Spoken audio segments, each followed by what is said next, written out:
Kolkata night Riders அணி புதிய விஸ்வரூபம் ஒன்று எடுத்திருக்கின்றது. 4 வெற்றிகளை தொடர்ச்சியாக பெற்று இப்பொழுது பிளே ஆஃபுக்குள் தகுதி பெறக்கூடிய வாய்ப்பு தங்களுக்கும் இருக்கின்றது என்பதை நிரூபித்து கொண்டிருக்கின்றது. நேற்றைய தினம் டெல்லி கேபிட்டல்ஸ் மற்றும் கொல்கத்தா நைட் ரைடர்ஸ் அணிகளுக்கு இடையிலான போட்டி நடைபெற்றது. டெல்லி கேபிட்டல்ஸ் உங்களுக்கு தெரியும், வெற்றி பெறுவது தோல்வி பெறுவது என்பது அவர்களுடைய கையிலே இல்லை போன்று திடீரென பெரிய ஒரு வெற்றியை பெறுவார்கள், திடீரென கவுண்ட் கொட்டுவார்கள். இப்படியாகவே டெல்லியின் கதை சென்று கொண்டிருக்கின்றது.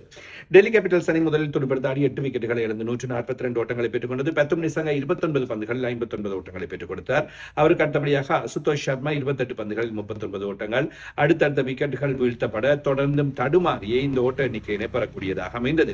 பந்து வீச்சில் எல்லோருமே சிறப்பாக பந்து வீசி இருந்தார்கள் என்று சொல்லலாம். ஆங்குல் ராய் 4 ஓவர் 31 ஓட்டங்கள் 2 விக்கெட்டுகள், வைபவ் ஆரோ 3 ஓவர் 29 ஓட்டங்கள் 1 விக்கெட், சுனில் நரேன் 4 ஓவர் 17 ஓட்டங்கள் 1 விக்கெட், கார்த்திக் தியாகி 4 ஓவர் 25 ஓட்டங்கள் 2 விக்கெட்டுகள், கேமரோன் கிரீன் 1 ஓவர் 12 ஓட்டங்கள் 1 விக்கெட், வருண் சக்கரவர்த்திக்கு விக்கெட்டுகள் கிடைக்கவில்லை, 4 ஓவர்களில் 28 ஓட்டங்களை வழங்கியிருந்தார்.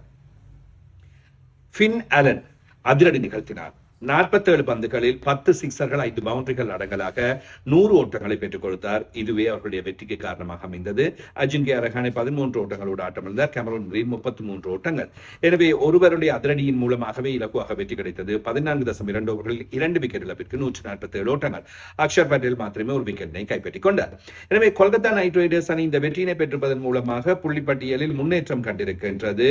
இவர்கள் இப்பொழுது பிளே ஆஃப்ஸுக்குள் தகுதி பெறக்கூடிய வாய்ப்புகள் கொண்ட அணியாகவும் மாறியிருக்கின்றார்கள். 9 புள்ளிகளோடு 7வது இடத்தில் காணப்படுகின்றார்கள். ஒரு இடம் முன்னோக்கி வந்திருக்கின்றார்கள். டெல்லி கேபிட்டல்ஸ் ஒரு இடம் பின்னோக்கி சென்றிருக்கின்றது.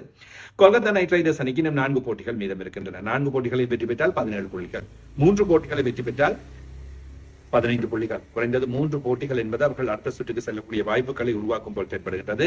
காரணம், ஏனைய முன்வரிசை அணிகளும் கூட இப்பொழுது இறுக்கமான நிலைமையில் காணப்படுகின்றார்கள். கொல்கத்தா நைட் ரைடர்ஸும் அதுக்குள் வந்திருக்கின்றது. கிட்டத்தட்ட முதல் 7 அணிகளுமே அடுத்த சுற்று வாய்ப்புகளை கொஞ்சம் அதிகமாகவே கொண்டிருக்கின்றன.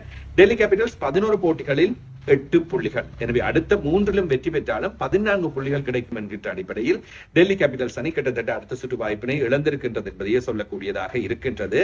மும்பை இந்தியன்ஸ் அதே நிலைமையில் காணப்படுகின்றது. 6 புள்ளிகள் 10 போட்டிகளில். எனவே அவர்கள் வெற்றி பெற்றால் 14 புள்ளிகளை தான் அதிகமாக பெற்றுக் கொள்ள முடியும். லக்னோ சூப்பர் ஜெயன்ஸுக்கும் 14 புள்ளிகளை தான் பெற்றுக் கொள்ள முடியும். சன்ரைசர்ஸ் ஹைதராபாத் அணி ஏற்கனவே 14 புள்ளிகளையே பெற்றுவிட்டது. ஏனைய அணிகள் 14 புள்ளிகளை தாண்டுகின்ற வாய்ப்புகள் மிக அதிகமாக காணப்படுகின்றன. இவ்வாறான சூழ்நிலையில் இன்றும் நாளை நடைபெறப் போகின்ற போட்டிகள் முக்கியத்துவம் வாய்ந்த போட்டிகளாக அமைய போகின்றன.